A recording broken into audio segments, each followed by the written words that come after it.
I'm doing this video to show that we don't even need the Bible to verify that Jesus is a historical person who was crucified, and that it was verified by non-biblical sources.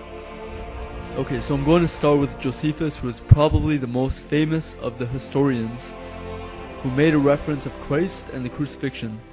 Flavius Josephus, or if you go by his Hebrew name, Yosef ben Mattityahu, if you don't know, was a 1st century Jewish historian. He survived and recorded the events of the destruction of Jerusalem back in 70 AD, and is recorded of having lived from 37 AD to 100 AD. He wrote about James, the brother of Jesus, John the Baptist, and of course Jesus. All of these writings were in his book Antiquities of the Jews, and this is what he wrote. At this time there was a wise man who was called Jesus, and his conduct was good, and he was known to be virtuous, and many people from among the Jews and the other nations became his disciples.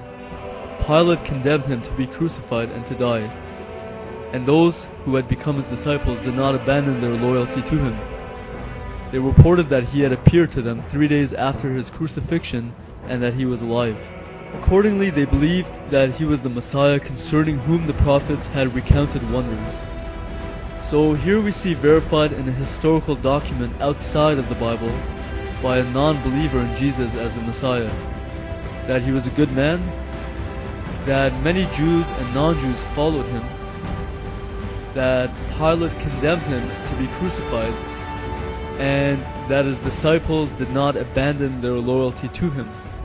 We also see that they believed that he rose from the dead 3 days after dying on the cross.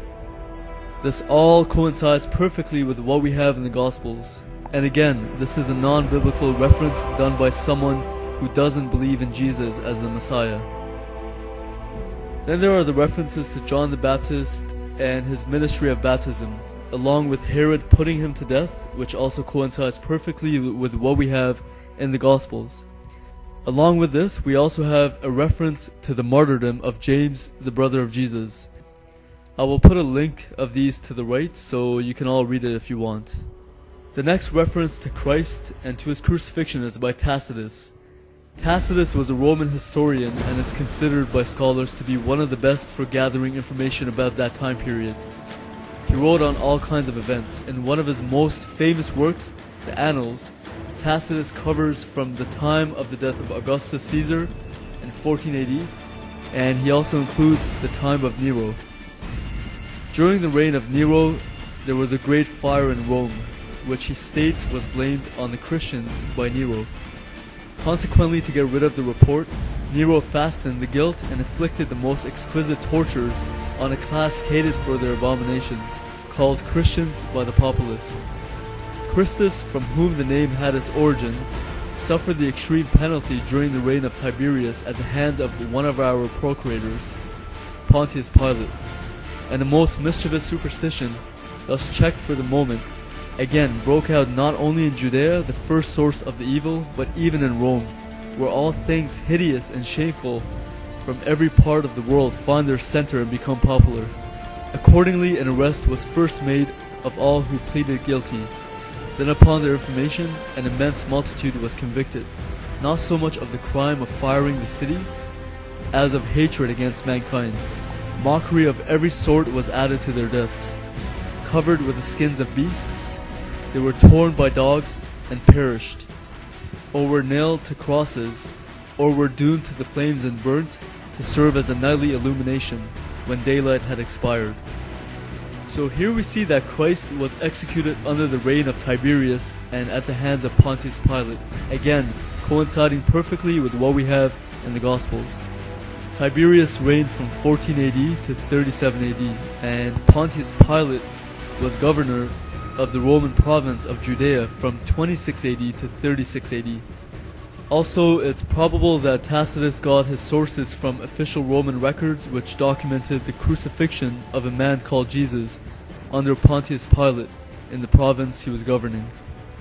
The next reference we have to Christ, and again to his crucifixion, is by Bar-Serapion, a Syriac writer, writing to encourage his son to chase after wisdom, using examples of Socrates, Pythagoras, and the wise king who was executed by the Jews. This writing is dated to around 73 AD, only around 40 years after the death of Christ. What advantage did the Athenians gain from putting Socrates to death? Famine and plague came upon them as a judgment for their crime. What advantage did the men of Samos gain from burning Pythagoras? In a moment their land was covered with sand. What advantage did the Jews gain from executing their wise king? It was just after that that their kingdom was abolished.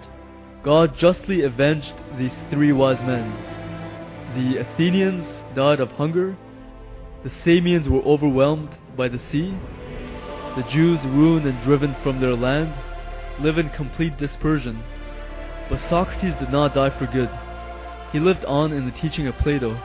Pythagoras did not die for good. He lived on in the statue of Hera. Nor did the wise king die for good. He lived on in the teaching which he had given. Although he doesn't mention Jesus by name, the fact that he refers to him as being the wise king of the Jews and as being executed by the Jews, and after his execution the Jews being scattered, fits only one person in history from around that time, Jesus Christ. Now, these are just a few of the references to Christ outside of the Bible, and I just want to focus mainly on the crucifixion of a historical man called Jesus, who is called Christ, who was crucified. If you want more information, I would encourage you to research these names: Thales, Pliny the Younger, Suetonius, Lucian of Samosata, the Talmud, and the early church fathers. Anyways, I hope you enjoyed the video. Take care and God bless.